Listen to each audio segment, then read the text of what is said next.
बिस्मिल्लाहिर्रहमानिर्रहीम। अस्सलाम वालेकुम डियर्स, कैसे हैं आप? उम्मीद करता हूँ खैरियत से होंगे। हमने स्टार्ट किया था एफपीएससी बायोलॉजी की प्रिपरेशन के हवाले से एमसीक्यूज़ की एक सीरीज़ का सिलसिला हमने शुरू किया था, जिसमें टॉपिक जो थ्योरी ऑफ एवोल्यूशन और एवोल्यूशन के ऊपर हमने 500 प्लस एमसीक्यूज़ को डिस्कस किया। उसके बाद हमने सेल डिवीज़न और इनहेरिटेंस मेंडल वाले जो मेंडल के लॉ थे उसके ऊपर हमने एमसीक्यूज़ को डिस्कस किया। उसके ऊपर भी हमने को 400 प्लस 500 के राउंड अबाउट जो एमसीक्यूज़ हैं वो डिस्कस कर लिए हैं। जो अगला टॉपिक है, जो नाम है, हेडिंग है इकोसिस्टम, उसके टॉपिक के ऊपर इंशाल्लाह आज एमसीक्यूज़ की सीरीज़ के सिलसिले को जारी करेंगे। तो अगर आप चैनल पे न्यू हैं तो सबसे पहले तो मैं आपसे रिक्वेस्ट करूंगा काइंडली चैनल को लाइक और सब्सक्राइब कर दें, ताकि हर आने वाली वीडियो का जो नोटिफिकेशन है वो आप तक मिलता रहे। और उसके बाद अगर आपने पहले वाली वीडियो नहीं देखी तो उन दोनों वीडियोस के जो लिंक हैं वो इसकी डिस्क्रिप्शन में मौजूद है, वहाँ से आप वो वीडियोस देख सकते हैं। तो आज हम बात करेंगे इकोसिस्टम के रिलेटेड जो एमसीक्यूज़ होंगे, उन एमसीक्यूज़ को डिस्कस करेंगे। तो सबसे पहले बात करते हैं एमसीक्यूज़ की कि इस इकोसिस्टम के रिलेटेड जो मोस्ट इंपॉर्टेंट एमसीक्यूज़ हैं उनमें देखते हैं कौन कौन से एमसीक्यूज़ हैं। एक्सप्लोर सम इम्पोर्टेंट एमसीक्यूज़ हैं जो नीचे आपको दिखाए गए हैं, आप स्क्रीन पे देख रहे होंगे। 10% जो एनर्जी ट्रांसफ़र है, लॉ है वो फूड चेन के अंदर इसको गिवन दिया था। ये एक साइंटिस्ट था जिसने कहा था कि एनर्जी ट्रांसफ़र जो है फूड चेन के अंदर 10% होती है। कौन सा साइंटिस्ट था? टेंसले, स्टैनले, वाइजमैन या लॉयडमैन? तो या लिनाइड मैन जो था, इसने एक लॉ पेश किया था कि फूड चेन के अंदर जो 10% एनर्जी है वो क्या होती है? ट्रांसफ़र होती है। एमसीक्यू नंबर 2 क्या है? The mass of living material at a trophic level in a particular time. तो किसी भी पार्टिकुलर टाइम में जो लिविंग मटेरियल का जो मैस होता है एक ट्रॉपिक लेवल के अंदर, एक पार्टिकुलर टाइम के अंदर, उसको क्या बोलते हैं? उसको बोलते हैं स्टैंडिंग क्रॉप के नाम से जाना जाता है। तो राइट ऑप्शन सी आंसर होगा। उसके बाद हम बात करेंगे एमसीक्यू नंबर 3 की। Major decomposer are. तो मेजर डीकम्पोज़र आपको पता है बैक्टीरिया और फंजाई ही डीकम्पोज़र हैं। तो राइट ऑप्शन देखें कौन सा है। अब बैक्टीरिया मोनेरा के अंदर आएंगे और फंजाई का अलग से किंगडम है, तो राइट ऑप्शन डी आंसर होगा। एमसीक्यूज नंबर 4 की बात करेंगे। Which one of the following is the most stable ecosystem? सबसे जो स्टेबल इकोसिस्टम है वो कौन सा इकोसिस्टम है? डेजर्ट, फॉरेस्ट या आगे फोर्थ ऑप्शन में जो राइट ऑप्शन होगा वो देखिएगा कौन सा होगा। तो बेसिकली जो ओशन है ये एक स्टेबल इकोसिस्टम, तमाम इकोसिस्टम में सबसे ज़्यादा स्टेबल इकोसिस्टम इसको माना जाता है। देन हम बात करेंगे एमसीक्यूज नंबर 5 की। इन a terrestrial ecosystem such as forest maximum energy in which trophic level। तो कहता है कि टेरेस्ट्रियल इकोसिस्टम के अंदर मैक्सिमम जो एनर्जी किस ट्रॉपिक लेवल पे होती है? तो क्योंकि पहला जो लेवल होता है उसके अंदर मैक्सिमम एनर्जी लेवल होती है, उसके बाद आगे डिक्रीज होती जाती है, तो राइट ऑप्शन ए आंसर होगा, T1। उसके बाद बात करेंगे which one of the following is a one characteristics of biological community. Biological community की सबसे जो एक करेक्टरिस्टिक्स है वो कौन सी है? सेक्स रेशो, मोर्टेलिटी, न्यूट्रलिटी या स्ट्राटिफिकेशन? तो स्ट्राटिफिकेशन जो है ये एक करेक्टरिस्टिक्स है किस चीज़ की? एक बायोलॉजिकल कम्युनिटी की करेक्टरिस्टिक्स है। नेक्स्ट एमसीक्यूज़ की बात करेंगे। If we completely remove our decomposer from an ecosystem their function will be adversely effect. अगर हम इकोसिस्टम को एक इन्वायरमेंट इकोसिस्टम से डिकम्पोजर को रिमूव कर देते हैं कि किसी भी इकोसिस्टम से, तो फिर क्या होगा? जो हर्बीवोर्स हैं वो रिसीव नहीं करेंगे, तो ये राइट ऑप्शन नहीं है। एनर्जी फ्लो उनकी वजह से भी ब्लॉक नहीं होती। Rate of decomposition will very high, तो वो तो कम हो जाएगा। Mineral movement will be blocked, क्योंकि वो आपको पता है मिनरल को एक साइक्लिक प्रोसेस जो चला रहे होते हैं, डिकम्पोजर ही चला रहे होते हैं, तो राइट ऑप्शन ए इसका डी आंसर होगा। देन हम बात करेंगे vertical distribution of different species occupying different level in biotic community. तो इसमें डेफिनेशन ये है बेसिकली स्ट्राटिफिकेशन इसको बोलेंगे कि डिफरेंट तरह की वर्टिकल डिस्ट्रीब्यूशन होती है जो स्पीशीज़ की डिफरेंट ट्रॉपिक लेवल्स के ऊपर, तो उसको स्ट्राटिफिकेशन बोलते हैं। देन हम बात करेंगे नेक्स्ट अगले लेवल की, अगले एमसीक्यूज़ की। Which one of the following animal में occupy more than one trophic level? कौन सा ऐसा एनिमल है जो एक ज़्यादा ट्रॉपिक लेवल में प्रेजेंट होता है, एग्जिस्ट होता है? तो उस एनिमल का नाम बताना है। फ्रॉग, गोट, लाइन, स्पैरो। तो स्पैरो जो है ये मोर देन वन ट्रॉपिक लेवल के अंदर किसी भी इकोसिस्टम में ये प्रेजेंस हो सकता है। तो राइट ऑप्शन डी आंसर होगा। उसके बाद बात करेंगे नेक्स्ट एमसीक्यूज की कि विच one of the following is the characteristic features of crop land ecosystem. अब जो क्रॉप लैंड इकोसिस्टम है उसकी करेक्टरिस्टिक कौन सा है? Least genetic diversity. तो क्रॉप लैंड जो इकोसिस्टम है, क्रॉप लैंड इकोसिस्टम के अंदर सबसे कम जेनेटिक डाइवर्सिटी देखने को मिलती है। तो सॉइल एब्सेंथ ये बी रॉन्ग है, इकोलॉजिकल सक्सेशन ये बी रॉन्ग है, एब्सेंस ऑफ वीड ये तमाम के तमाम जो ऑप्शन है ये रॉन्ग है। राइट ऑप्शन क्या होगा? ए आंसर जो है इसका राइट आंसर होगा। विच इकोसिस्टम हैज़ मैक्सिमम बायोमास। तो ये आपने बताना है कि कौन सा इकोसिस्टम है जिसका सबसे मैक्सिमम बायोमास होता है। तो फॉरेस्ट, लेक, पॉन्ड या ग्रासलैंड। ग्रासलैंड के अंदर सबसे ज़्यादा मैक्सिमम जो बायोमास देखने को मिलता है। तो राइट ऑप्शन डी आंसर होगा। दैन बात करेंगे अपर पार्ट ऑफ सी और एक्वेटिक इकोसिस्टम।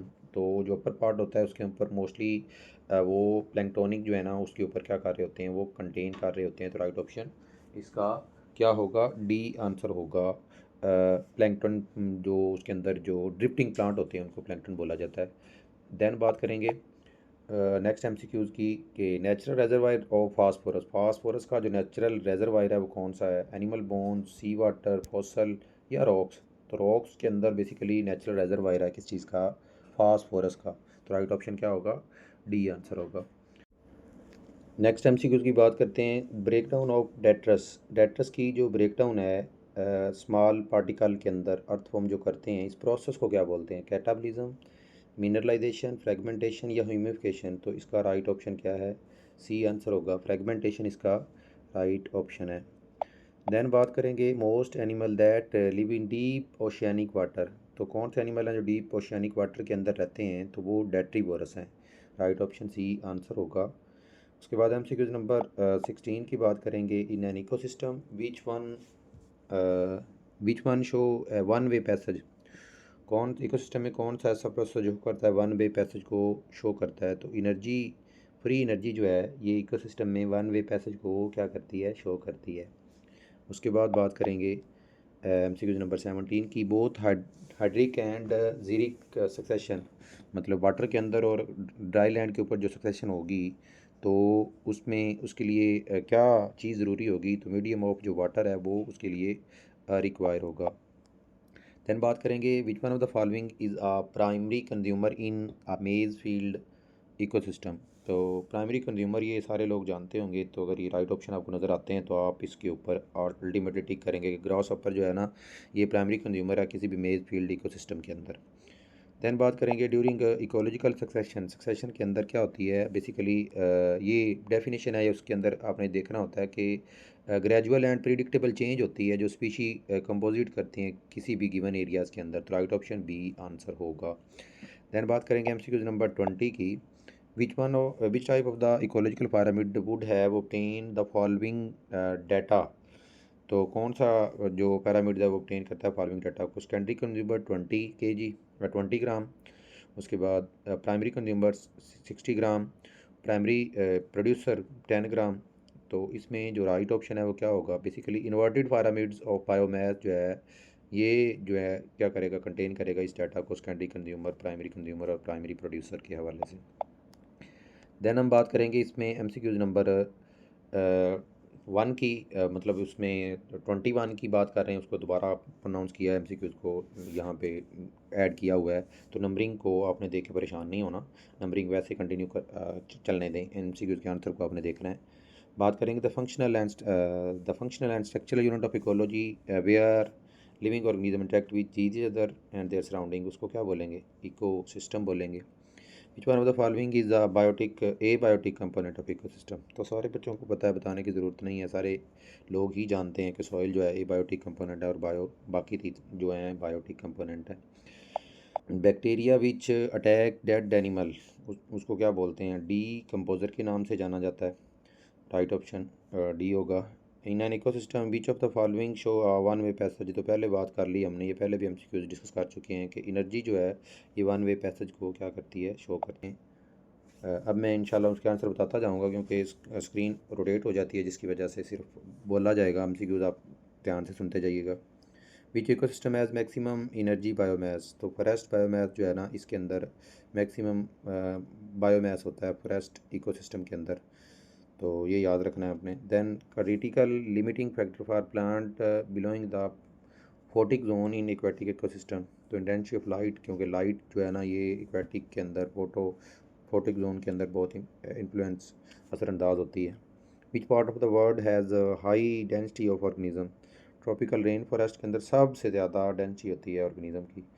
देन है animal that may occupy more than one trophic level. तो उसको हम कहते हैं ओमनीवोर्स, सेम टाइम पे रहता है। Industrial ecosystem forest maximum energy in which trophic level. तो ट्रॉपिक लेवल प्रोड्यूसर के अंदर ही सबसे ज़्यादा एनर्जी होगी, तो right option A he answer होगा। उसके बाद what type of ecological parameter would be obtained with the small number of producer supporting a large number of consumer. Inverted parameters of number जो है इसका राइट ऑप्शन होगा। Inverted parameters of biomass नहीं, inverted parameters of number right option होगा। Which one of the following is the characteristic features of crop land ecosystem. तो simple food chain इसके अंदर होती है। The term niche refer to the role of species. ये पहले भी बताया हुआ है, इसकी डेफिनेशन जिसको आती है उसको पता है। Role of species in an ecosystem, किसी भी इकोसिस्टम में जो स्पीशी का रोल होता है उसको निश बोलते हैं। विच one of the following the most stable ecosystem. Stable ecosystem की बात हमने पहले भी कर ली है, तो इसमें मैं पहले भी बात कर रहा था कि जो ओशन है वो एक स्टेबल इकोसिस्टम के नाम से जाना जाता है। तो ये सिलेक्शन के वाले टॉपिक में आ जाएगा। R selected species are characterized by low survival rate. उसको आर, बड़े आर से क्या करेंगे, रिप्रेजेंट जो की जाती हैं जिनका ऐसे जिनका सर्वाइवल रेट लो होता है उनको करते हैं कैपिटल आर से रिप्रेजेंट करते हैं। Transfer energy from one trophic level to another trophic level, basically ये क्या होती है, फूड चेन का हिस्सा होती है। तो ये वो इंपॉर्टेंट एमसीक्यूज़ थे जिसको हमने क्योंकि वीडियो की लेंथ में इजाफा हो रहा है तो इस वजह से ये वो एमसीक्यूज़ मैंने डिस्कस किए हैं जो पास्ट पेपर में, पीपीएससी के पेपर में, बायोलॉजी के पेपर्स में, डिफरेंट तरह के जो एग्ज़ाम हुए हैं उनके अंदर एमसीक्यूज़ आए हुए हैं, उन्हीं को एमसीक्यूज़ को रिपीट हमने डिस्कस किया है। तो काइंडली अगर चैनल पे आप न्यू हैं तो काइंडली इस चैनल को लाइक और सब्सक्राइब कर दें ताकि हर आने वाली वीडियो का जो नोटिफिकेशन है वो आप तक मिलता रहे। तो दुआओं में याद रखिएगा। Stay connected with us. Thank you. अल्लाह हाफिज़। अस्सलाम वालेकुम।